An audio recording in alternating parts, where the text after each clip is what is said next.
Kevin started to notice changes in himself over the winter months. He kept a record of his height on the wall in the great room and noticed he was growing at a faster rate than ever before. He confessed to new hair growth on his body as well as a change in his voice. His clients took notice of his changes and congratulated him on beginning his journey into becoming an adult. He would smile and nod in agreement with a sense of pride. Kevin started to spend some of his shoveling earnings on items from the used clothing store in town in order to save as much as possible for future modifications to his bike.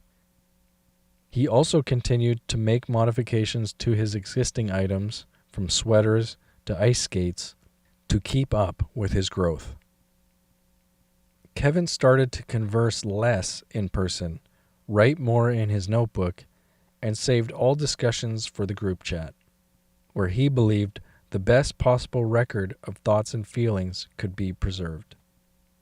He often mentioned how much he enjoyed having his suite full of plants and flowers through the winter months. He said he always preferred the summer months over the winter ones, and by having the plants living inside his suite with him, while every plant outside was completely empty of life, brought him more happiness. He felt like a little bit of the summer life was braving the cold winter with him, giving him strength and reminding him every day that new life would be back once again in the future. Kevin wanted to restrict the wood used in the stove and fire pit to trees which had already fallen in the forest. He felt that trees which were still alive should be left alone and only used when they were actually required to make more houses or books. Aside from burning the odd fallen tree for warmth on the really cold days, he figured that there was enough clothing to make constant tree burning unnecessary. He had inhaled smoke over the years and never enjoyed it, so he decided to put as little smoke as possible into the air that everyone breathed. Kevin wanted to transform the whole backyard into a garden in the following spring. He thought that there was plenty of space in the park behind the house for practicing and playing, and that all the grass space in the backyard was not needed. Kevin remembered seeing a grassless yard which was having pieces of grass planted on it. He thought that there may be another bare yard in town the following spring which could make use of the grass and use the payment to bring more soil to improve the quality of the garden. Kevin explained that he was beginning to see all trees, plants, and flowers as living creatures, just like his best friends, in the fact that they all provided him with many of the resources he needed to live a healthy, happy, and productive life. He was also beginning to see Daisy and the chickens as his best friends too, and he was only comfortable utilizing the resources they provided, which they were not utilizing themselves.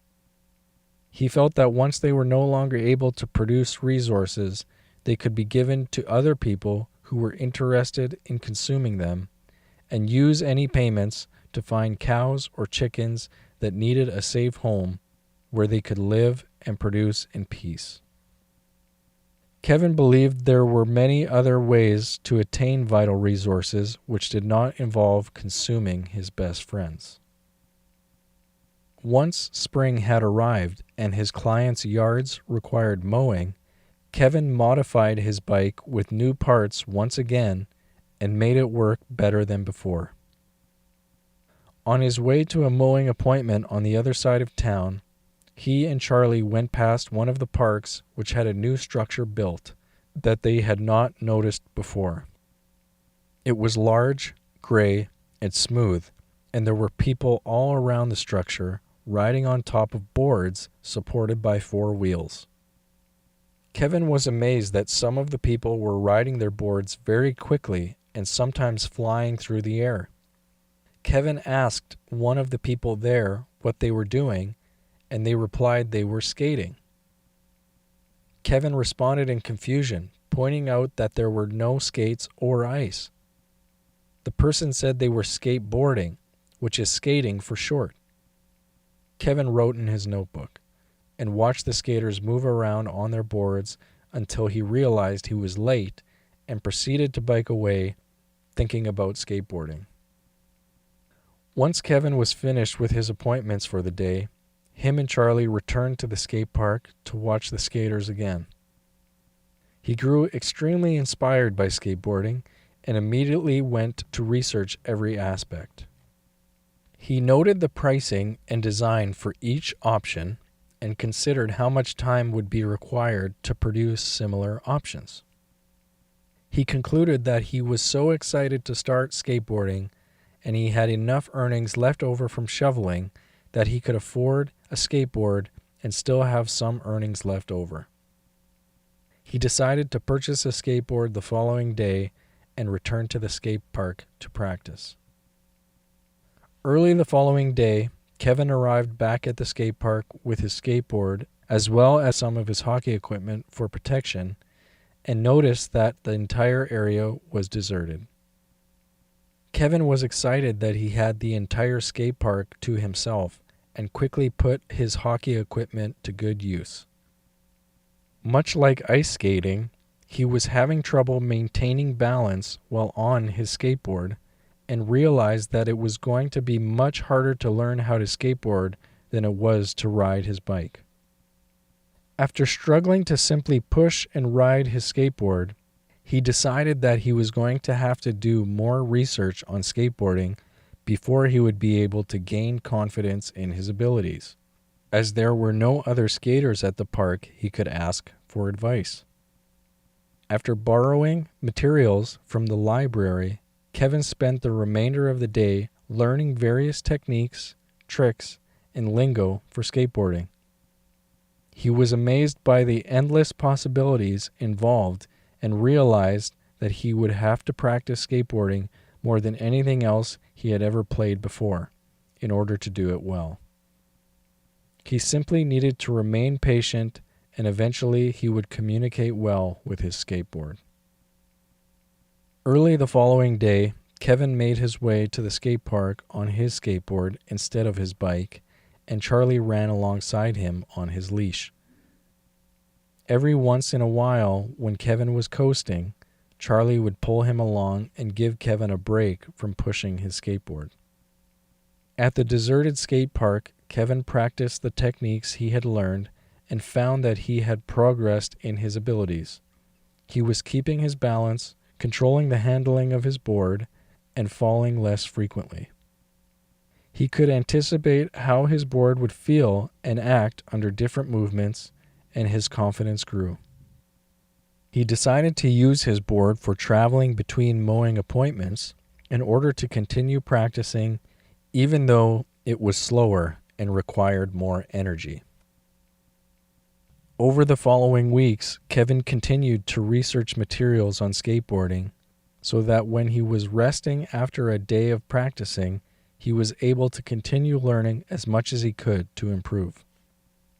He became more confident in his ability to communicate with his board and started to leave more of his hockey equipment at home when he left to practice at the skate park. Kevin enjoyed the feeling of handling his board, especially when he remembered how much he used to fall when he first started. He was able to perform many tricks and could ride all around the skate park without falling. He always felt great speeding along with his bike, but knowing how easy it was to ride made it less exciting. Early one day, he returned to the skate park as usual and found it was full of skaters again. Kevin was delighted to see so many others who enjoyed skating as much as he did, even though he now had to share the skate park with them. As soon as Kevin and Charlie arrived, a group of skaters approached them and wanted to meet Charlie. Kevin introduced them and they all rubbed Charlie's back. Kevin wrote in his notebook, He told the group of skaters that the skate park had been deserted every morning until now, and they laughed and said that school was out. Kevin wrote in his notebook. One skater asked Kevin what he was doing, and Kevin told him he was writing in his notebook. He showed the skaters some of his writings and drawings on skateboarding, and they said, "Cool." Kevin put his notebook in his backpack and started to whistle commands to Charlie.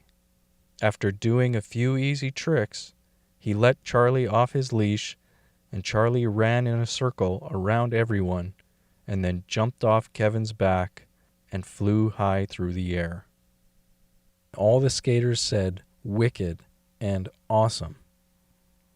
Kevin continued to whistle other commands to Charlie, and Charlie performed their various tricks, and the skaters laughed and cheered. Kevin decided to give Charlie a break so he could start practicing skating, and the skaters joined him. He leashed Charlie in the shade next to his backpack and started skating around. The skaters followed behind him, each one trying to do what Kevin was doing with his board. After a while, they all took a break, and the skaters complimented Kevin on his skating ability. They started practicing again and followed one of the other skaters. There were a few tricks that the skaters were able to do that Kevin could not, but he tried to keep up with them the best he could. After all the skaters had taken their turn leading around the park, they took a break and told Kevin that they had to leave for work. Kevin asked them where they worked, and they said, "The pizza place." Kevin continued to practice at the skate park and wondered about the pizza place. When he took breaks from skating, he would relax with Charlie in the shade, write and draw in his notebook, and drink from his water bottle. He would listen to what the other skaters would say and write it down. He would watch the routes and moves the other skaters took around the skate park, sketching them out and noting the process of each move. On his way home after finishing his appointments, he stopped at the library to borrow materials on school. Kevin continued to see the same skaters every day at the skate park and started questioning them more about the pizza place, school, their favorite foods, and wrote their responses in his notebook. One of the skaters who enjoyed Kevin's drawings lent him some comic books. When Kevin got home, he went through all the comic books and searched in the group chat for the recipes which were most similar to the skaters' favorite foods, making sure they were also the recipes which had been unanimously enjoyed. He then gave copies of the recipes to the skaters and returned the comic books the next time he saw them at the skate park. The skaters were surprised by the recipes, questioned Kevin as to whether he enjoyed cooking, and he said that he did. He then invited the skaters for a pie party at his suite. As the skaters admired Kevin's artwork in his suite, he prepared pies for them to eat. They asked about the cameras in his suite, and Kevin assured them they were not recording. They ate the pies and praised Kevin for their flavor and texture, and asked if he would like to cook at the pizza place. Kevin explained that he mowed grass for a few people in town, and that he could find time in his schedule to work at the pizza place as well, if he was able to get a job there. The skaters told Kevin that he was very talented at making pie and assured him that he would be cooking at the pizza place very soon. As the skaters got ready to leave, one of them invited Kevin to a sleepover party at their house the following night. They were going to play video games, watch movies, and eat junk food. Kevin said he would agree to attend as long as Charlie was able to join. The skater said he also had a dog and that Charlie was more than welcome to attend. The next day, Kevin researched video games, sleepovers, and junk food and got very excited about the party that night. He had no experience with any of the activities that would take place at the party, and he debated canceling, since he did not feel prepared. He rubbed Charlie's back as he contemplated the party and remembered that there was going to be another dog, and Charlie would most likely enjoy making new friends like Kevin had. He decided that they would go to the party, and if there were any accidents, they would just leave. Kevin was too excited to wait any longer and arrived early to the party. The skater invited him and Charlie into the backyard where his dog was playing. Charlie and the dog were not shy of each other, and they played together in the backyard as Kevin and the skater watched. The skater told Kevin that his dog was rescued from the previous owner, who was abusive. Kevin was shocked and could not believe that someone would abuse any dog, let alone their own.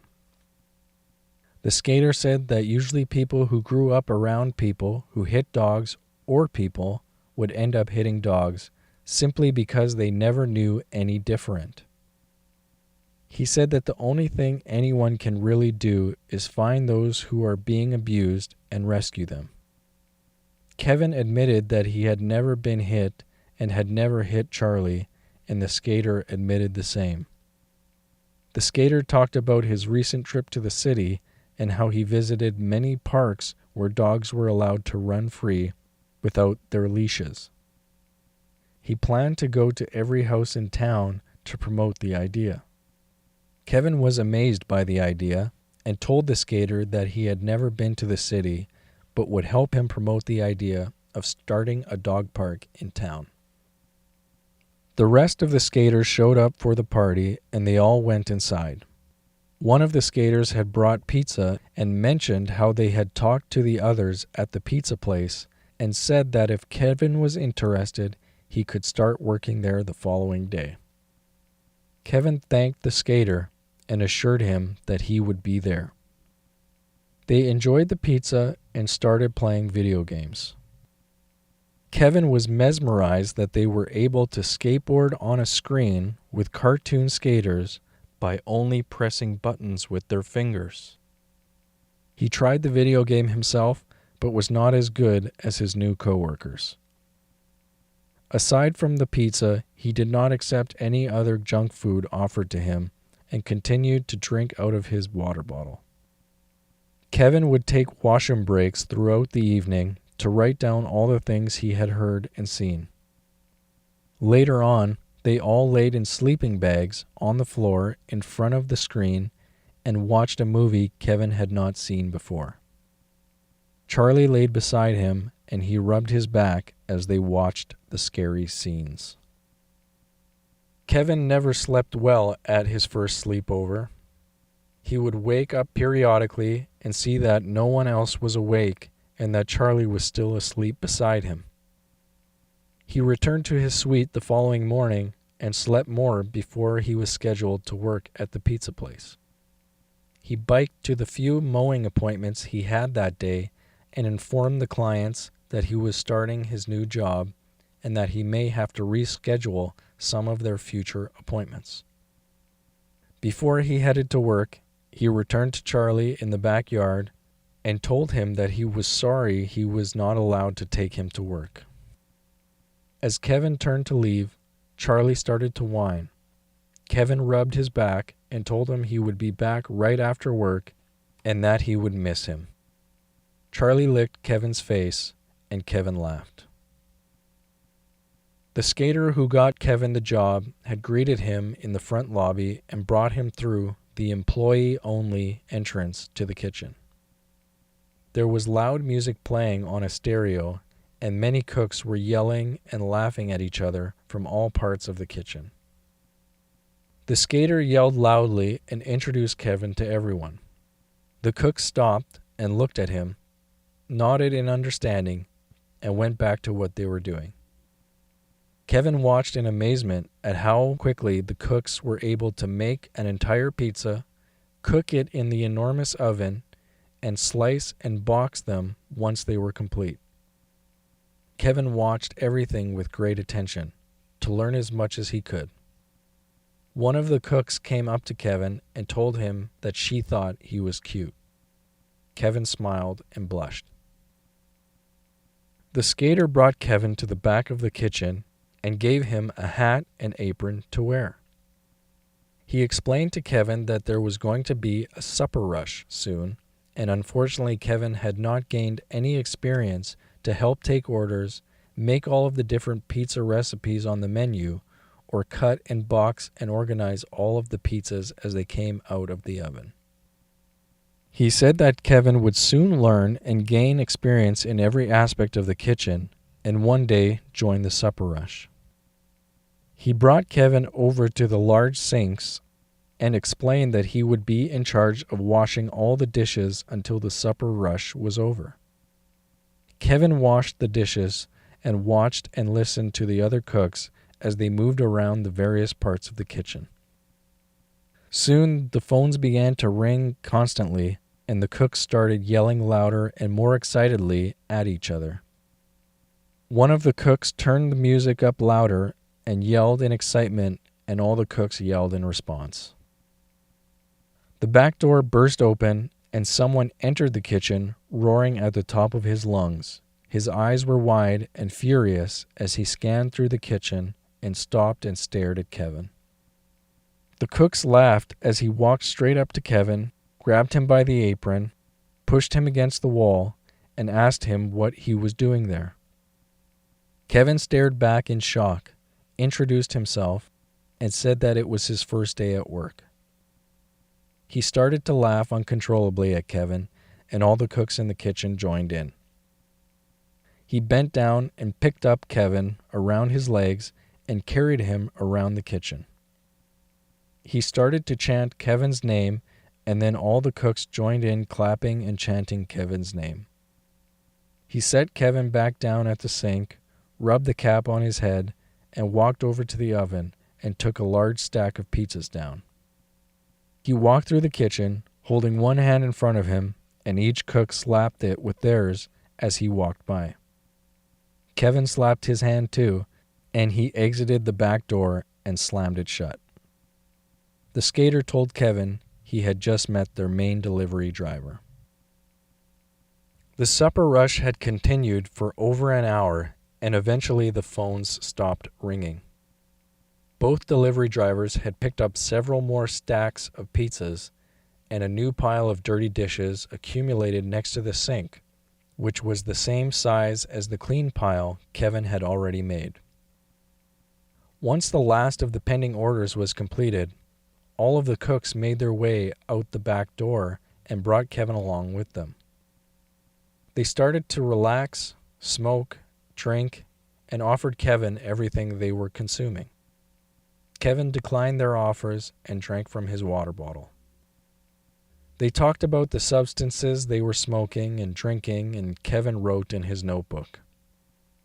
One of the cooks started to talk about sex and his favorite positions, and another said she had sex right before she came to work. One of the other cooks said he also had sex before work, but it was with himself in the washroom. All of the cooks laughed.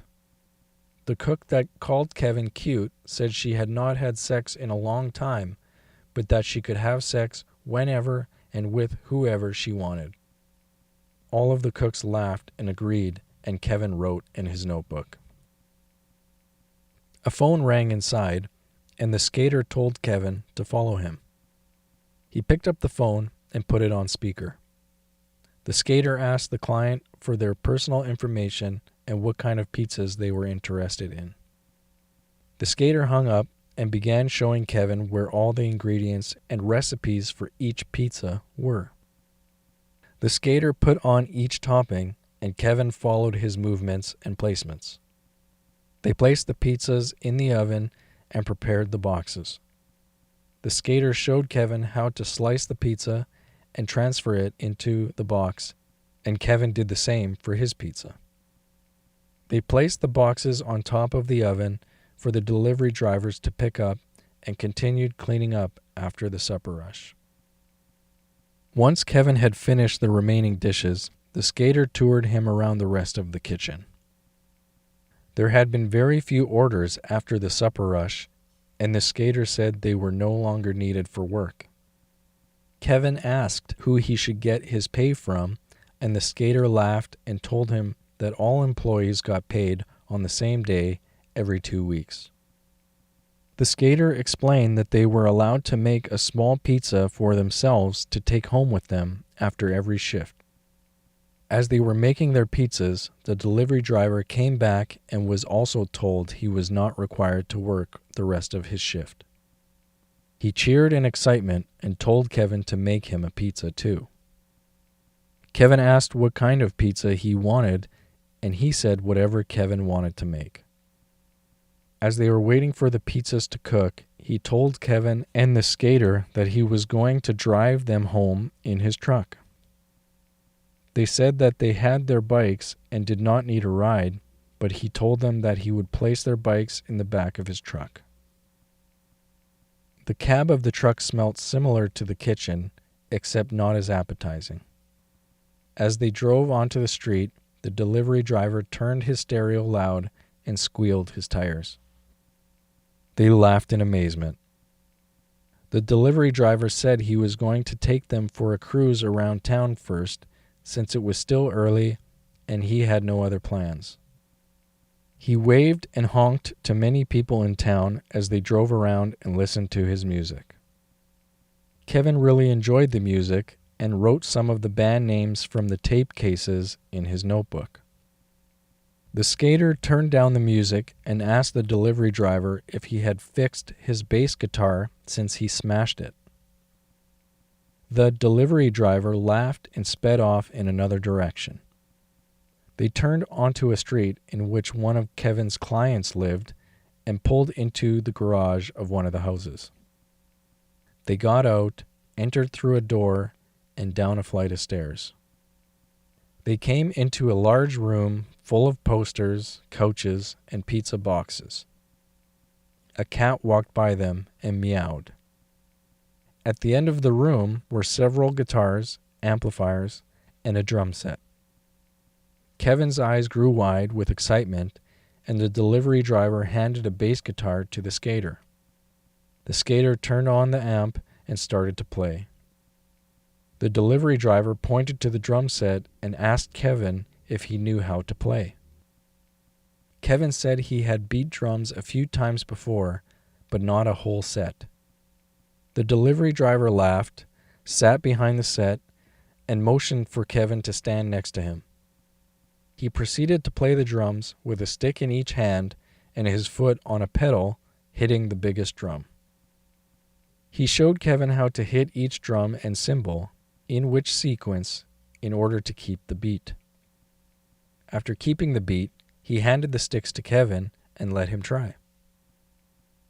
Kevin struggled to keep the beat his first few tries, and the delivery driver kept repeating the sequence to Kevin, nodding his head to every beat and reminding him which drum to hit. Kevin continued to concentrate, and after a while, he started to keep the beat that the delivery driver had shown him, and they cheered. The delivery driver picked up another guitar, turned on his amp, and he started to play along with Kevin's beat. The three musicians played together and laughed and smiled at each other as they played, and nodded their heads to the beat.